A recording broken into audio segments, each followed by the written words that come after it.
Le retour à une région Alsace est proche. En effet, lors de l'Assemblée générale du Mouvement pour l'Alsace, les nombreux élus présents, présidents de la CEA, Collectivité européenne d'Alsace, les députés, les sénateurs, conseillers d'Alsace, maires, ont indiqué que la demande d'une région Alsace est maintenant comprise au niveau national. Je vois l'impatience, j'entends l'impatience, on se prend parfois des petites remarques et c'est légitime, mais ce n'est pas parce que on ne communique pas forcément toutes les semaines et tous les mois sur le sujet de l'Alsace que nous ne travaillons pas en coulisses pour faire avancer les dossiers.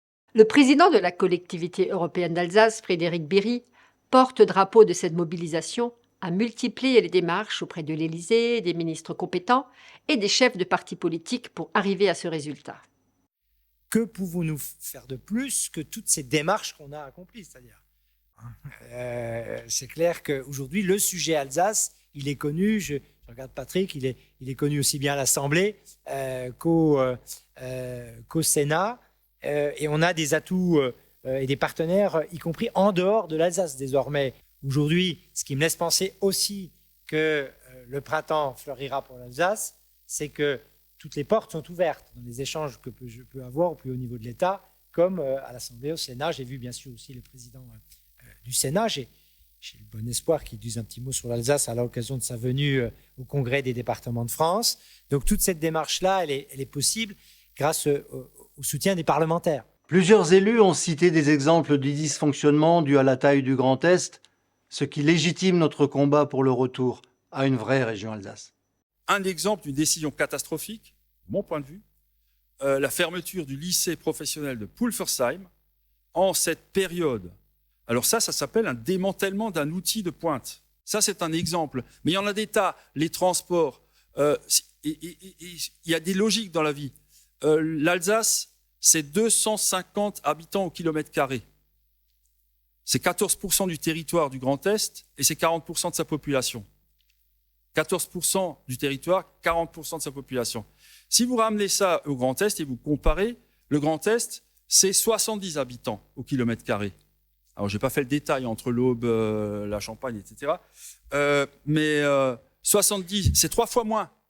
Donc, les infrastructures du type des transports, et Dieu sait qu'aujourd'hui, la question des modalités est au cœur de la transition, on ne peut pas raisonner de manière comparable en Alsace et sur le reste du Grand Est.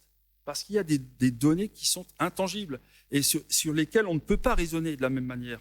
Donc, si on fait des politiques de péréquation, d'équilibre et de moyenne, on est mauvais partout. On est bon nulle part. Et ça, c'est le problème. Il faut investir là où il y a des besoins en fonction des populations. Depuis 2019, les réseaux de périnatalité, il y en a un en Champagne-Ardenne, il y en a un en Lorraine et il y en a un en Alsace. Eh bien, au 31 mars 2024, après beaucoup de combats depuis 2016, ils vont devoir fusionner. C'était dans la feuille de route que les deux autres réseaux devaient entrer sous le joug du réseau de périnatalité de Lorraine. Et les sages-femmes que j'ai vues dans nos locaux à la collectivité européenne d'Alsace s'inquiètent beaucoup. Elles comprennent aujourd'hui, et nos médecins de PMI, etc., qu'elles vont devoir entrer dans ce grand réseau du Grand Est, mais avec des incertitudes sur tout ce qu'on avait développé du Sungo jusqu'à Wissembourg, aux côtés du professeur Nizan, avec vraiment une proximité de travail. On a vraiment un réseau qui est très dense et qui est très particulier à l'Alsace et dont aujourd'hui on ne sait pas ce qu'il va devenir. Depuis qu'a été créé le Grand Est, il y a encore une autre problématique qui est venue se rajouter, qui est celle de l'évolution des services de l'État.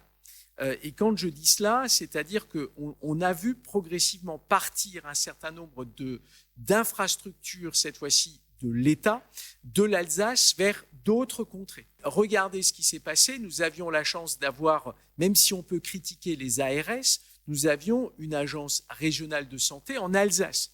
Et en tant que parlementaire, on avait un contact direct avec le directeur quand il s'agissait de l'Alsace parce qu'il y avait une vraie proximité. Aujourd'hui, cette agence est devenue un mastodonte.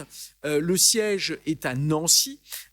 Tout ça est hallucinant. Jusqu'à il y a 2 ans, nous avions une académie de plein exercice. Il y avait une académie de Strasbourg qui était une académie de plein exercice, et donc ça permettait de faire valoir un certain nombre de choses. Il faut savoir qu'aujourd'hui a été créée une couche supplémentaire. Il existe ce que l'on appelle un recteur de région académique. Et donc, ce recteur de région académique, d'ailleurs, il aurait pu à la limite encore être à Strasbourg, mais il n'en est rien. Il a été là aussi mis à Nancy-Metz. Ce qui, moi, vraiment me sidère, c'est de me rendre compte que le recteur de l'Académie de Strasbourg, eh bien, il est obligé de négocier son budget et ses postes avec le recteur de Nancy-Metz, alors que précédemment, il pouvait le faire directement auprès du ministère. Et donc, on voit bien que là aussi, c'est une perte d'influence. Pour reprendre l'exemple de la Ligue d'Alsace de football, le processus a pu être débloqué parce que les sportifs lorrains et champenois ont reconnu que les revendications des Alsaciens étaient fondées, car ils ont exactement les mêmes griefs. Voilà ce que nous voulons aussi obtenir sur le plan institutionnel, un retour à une région Alsace. Si vous aussi, vous voulez contribuer à cet objectif avec nous, n'hésitez pas à suivre notre actualité et à adhérer au mouvement pour l'Alsace.